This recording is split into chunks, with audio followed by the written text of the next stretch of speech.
हमारे बीजेपी प्रत्याशी अनुजेश यादव हैं। अनुजेश जी, जैसे ही आपके नाम की घोषणा हुई एकदम से करंट से लगा इस पूरे इलाके में, ये करंट कितना काम करेगा? कुछ जीत की उम्मीद कितनी है आपको? क्योंकि ये गढ़ आपको भी पता है कि किसका है। नहीं, पूरी जीत होगी यहाँ से। हमारा परिवार यहाँ से सन 1952 से मैनपुरी में राजनीति करता रहा है, विधायक रहे हैं कई लगातार। मेरे चचा ताऊ बाबा और माँ रही हैं, मैं भी लड़ा था मगर कुछ तो गढ़ किसी का नहीं है, गढ़ मेरा भी है। या मेरा राजनीतिक परिवार रहा है मेरा। 22 साल से इस पर समाजवादी पार्टी का कब्जा है। ऐसे में आपको क्या ऐसा लगता है कि इस बार वो तिलस्म आप तोड़ देंगे, उस किले को आप भेज देंगे, या बीजेपी उस किले को भेज पाएगी? अपने परिवार के जो हैं, जो सजाती बंधु, उनका बहुत अच्छा समर्थन मुझे मिल रहा है। किन मुद्दों पे आप चुनाव लड़ रहे हैं? मुद्दे क्या है आपके? पार्टी के तो है ही, भाजपा के जो हैं। मैंने जमीन से गरीब असहाय जो है कमज़ोर लोगों का मैंने हर समय 24 घंटे खड़ा रहा हूँ उनके लिए। तो लेकिन दूसरी तरफ भी तो आप भी ये बात सच्चाई, दूसरी तरफ की सच्चाई भी तो आप देख ही रहे हैं। तो वो रिश्तेदार अलग हैं मगर पार्टी अलग है, बस।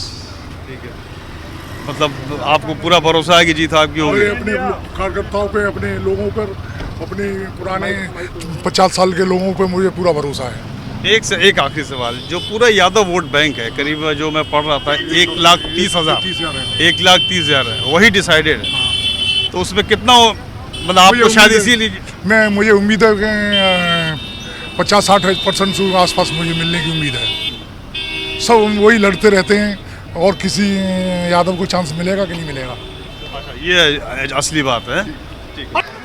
कोई चुनौती है? अनुजेश यादव भी सामने खड़े हैं, भाजपा के प्रत्याशी। देखिए, हर चुनाव एक चुनौती होता है, और हम लोग बहुत गंभीरता के साथ और पार्टी के सभी नेता कार्यकर्ता लगे हुए हैं चुनाव में। और लोगों का ये मानना है कि पिछली बार से ज़्यादा मतों से चुनाव जिताएं। और आज माननीय राष्ट्रीय अध्यक्ष जी आए थे क्षेत्र में, उन्होंने भी आह्वान किया कि इस बार की जीत जो है वो सबसे बड़ी जीत हो, और जो सभी सीटें पर चुनाव हो रहा है वो सबसे बड़ी जीत होनी चाहिए करहल से। देखिए, करहल के बारे में कहा जाता है कि एक तरफा है, मतलब यहाँ पे कोई लड़ाई होती ही नहीं है। यहाँ के लोग जो है, तो आप मतलब कोई कुछ करिए ना करिए, मतलब जीत हासिल होना ही होना है।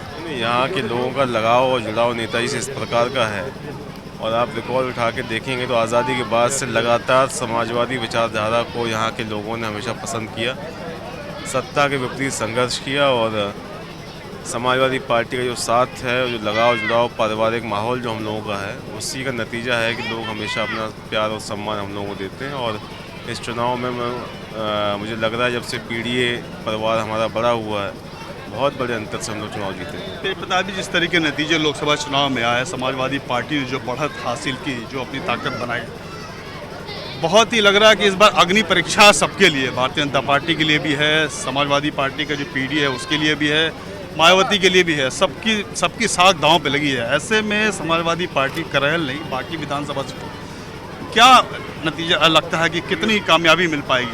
बहुमत में सीटें समाजवादी पार्टी जीतेगी जब नतीजे आएंगे।